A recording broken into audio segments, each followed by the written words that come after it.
একদিন ফেরাউন ওই ক্ষেতের মালিককে বলে, চাচা যান, আপনি তরমুজগুলো পিস হিসাবে আমাকে বিক্রি করুন, তাহলে আপনার আরো বেশি লাভ হবে। ক্ষেতের মালিক তার কথায় রাজি হয়ে গেল। অতঃপর পরের দিন থেকে ফেরাউন তরমুজগুলো আবারও বাজারে বিক্রি করতে নিয়ে গেল। ফেরাউন তরমুজগুলো পিস হিসাবে কিনত, মাঝে মধ্যে কিছু তরমুজ চুরিও করত এবং বাজারে এসে তরমুজগুলো কেটে টুকরো টুকরো করে চড়া দামে বিক্রি করত। এভাবেই চালাকি করে ফেরাউন অনেক টাকা উপার্জন করলো। একদিন রাতে ফেরাউন তার বন্ধুকে বলল, হামান, এভাবেই যদি আমরা শুধু তরমুজ বিক্রি করি তাহলে জীবনে কিছুই করতে পারবো না, আমাদের অন্য কিছু করতে হবে। সেই সময় ঘটে যায় এক চমৎকার ঘটনা।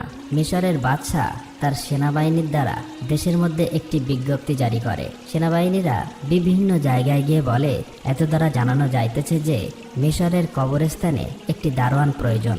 যদি কোনো ব্যক্তি এই চাকরি করতে ইচ্ছুক হও তাহলে সে যেন অতি সত্বর মিশরের বাদশার দরবারে যোগাযোগ করে। এই কথা বলে সেনাবাহিনীরা সেখান থেকে চলে গেল।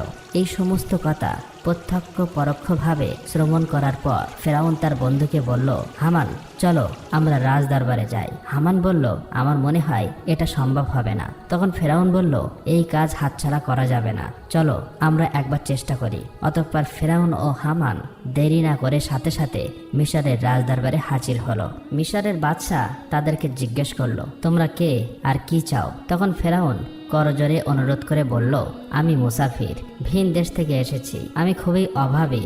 আমি শুনেছি আপনি কবরস্থানের দারোয়ান নিযুক্ত করবেন, তাই দয়া করে আমাকে যদি এই চাকরিটা দিতেন আপনার কাছে চিরকৃতজ্ঞ থাকতাম। মিশরের বাদশাহ ফেরাউনকে দেখে মনে মনে ভাবলো, তার তো শরীর স্বাস্থ্য ভালো, চেহারাও ভালো, মনে হয় সে পারবে।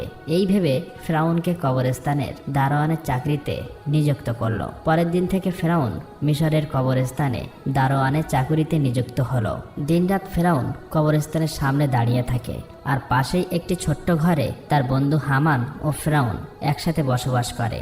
একদিন রাতে কয়েকজন লোক একটি মৃত লাশকে দাফন করতে আসলো, কিন্তু ফেরাউন তাদেরকে বাধা দিল, কবরস্থানে ঢুকতে দিল না। তখন তারা বলল, কি ব্যাপার, আপনি লাশ দাফন করতে বাধা দিচ্ছেন কেন? আসলে ফেরাউন ছিল প্রতারক এবং বাটপার, তাই সে চালাকি করে বলল, আপনারা কি শোনেননি মিশরের বাদশাহ নতুন আইন করেছে, মৃত লাশকে দাফন করতে হলে 1 স্বর্ণ মুদ্রা দিতে হবে। এই লোকগুলো ফেরাউনের কথা বিশ্বাস করে নেয় এবং তাকে 1 মুদ্রা দিয়ে লাশ দাফন করে। এভাবেই প্রচার হয়ে যায় যে একটি লাশ দাফন করতে হলে 1 স্বর্ণ মুদ্রা দিতে হবে। এভাবেই ফেরাউন প্রতারণা করে অনেক টাকা উপার্জন করে।